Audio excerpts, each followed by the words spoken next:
فخلف من بعدهم خلف أضاعوا الصلاة واتبعوا الشهوات فسوف يلقون غيا إلا من تاب وآمن وعمل صالحا. ഇവർക്ക് ശേഷം വരുന്ന കുറെ ആളുകളെ സംബന്ധിച്ച് പള്ളിയുമായി ബന്ധമില്ല, നമസ്കാരവുമായി ബന്ധമില്ല, അല്ലാഹ് ആരെന്ന് ചോദിച്ചാൽ മറുപടി പറയാൻ പോലും അറിയില്ല. കേവലം കല്യാണത്തിനോ മരണത്തിനോ മാത്രം പള്ളിയുമായി, ഇസ്ലാമുമായി, പള്ളിയുമായി, ദീനുമായി ബന്ധപ്പെടുന്നവരെ നിങ്ങളെ കുറിച്ച് ഇതാ അല്ലാഹു പറയുകയാണ്. ഇതാ ഈ പ്രവാചകന്മാർ കൃത്യനിഷ്ഠതയോടുകൂടി അനുഷ്ഠിച്ചു പോയിരുന്ന ഈ ആരാധനകൾ അതെല്ലാം ഇതാ തട്ടിത്തെറിപ്പിച്ചുകൊണ്ട് ഒരു കൂട്ടം ഇതാ കടന്നു വരികയാണ്. അവർ അവരുടെ നമസ്കാരങ്ങളെ പാഴാക്കിയവരാണ്.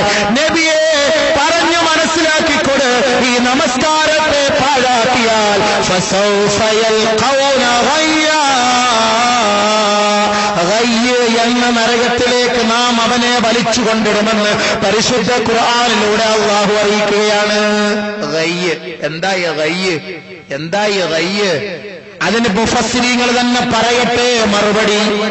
ബഹുമാനപ്പെട്ട സുഹൃത്തുക്കളെ, സഹോദരന്മാരെ, നമസ്കാരക്കാരിൽ ചിലരുണ്ട് എന്താ പറയാ, അങ്ങനെ ജമാഅത്ത് നിസ്കാരം അവിടെ നടക്കും, ഇവരിങ്ങനെ കടയിൽ ഇങ്ങനെ കച്ചവടം ചെയ്തിരിക്കും. ഷാഫി മതം അനുസരിച്ച് ചെയിൻ സർവീസിന് അനുവാദമുണ്ട്. ചെയിൻ സർവീസ് എന്താ? വെറുതെ നിസ്കരിച്ചുകൊണ്ടിരിക്കാൻ പെടലിക്ക് ഒരെണ്ണം കൊടുക്കുക, അല്ലാഹു അക്ബർ. ഇവൻ നിസ്കരിച്ചുകൊണ്ടിരിക്കുക, അവന്റെ പെടലിക്ക് ഒരെണ്ണം കൊടുക്കുക, അല്ലാഹു അക്ബർ. ഇവന് അടുത്തതിന് വരും ഒരെണ്ണം പെടലിക്ക് കൊടുക്കുക, അല്ലാഹു അക്ബർ. ഇങ്ങനെ നിസ്കരിച്ചുകൊണ്ടിരിക്കും. ഇതുവരെ പുകർന്നു വന്നവൻ അടുത്ത അസറിന്റെ സമയമായി, അതുവരെ ഇങ്ങനെ ചെയിൻ സർവീസ്. ഇപ്പൊ ഇഷ്ടംപോലെ ചെയിൻ സർവീസ് ഉണ്ടല്ലോ. ഇതേപോലെ ഇങ്ങനെ ജമാഅത്ത് അവിടെ നടക്കും, നമ്മളിവിടെ അലസരായി കഴിഞ്ഞുകൂടും. നിങ്ങൾക്കുള്ള പരിഹാരം നിങ്ങളെ സംബന്ധിച്ചാണ് ഈ ആയത്ത് എന്ന് മുഫസ്സിരീങ്ങൾ പറയുന്നു. അപ്പൊ നിസ്കരിക്കാത്തവരോ, അവരുടെ കാര്യം ചർച്ച ഇല്ലല്ലോ ഇസ്ലാമിൽ. അത് പറയണമെങ്കിൽ ഒരുപാട് സമയം എടുക്കും. നിസ്കരിക്കാത്തവരുടെ കാര്യം പോയി കട്ടപ്പോക പറഞ്ഞിട്ട് കാര്യമില്ല.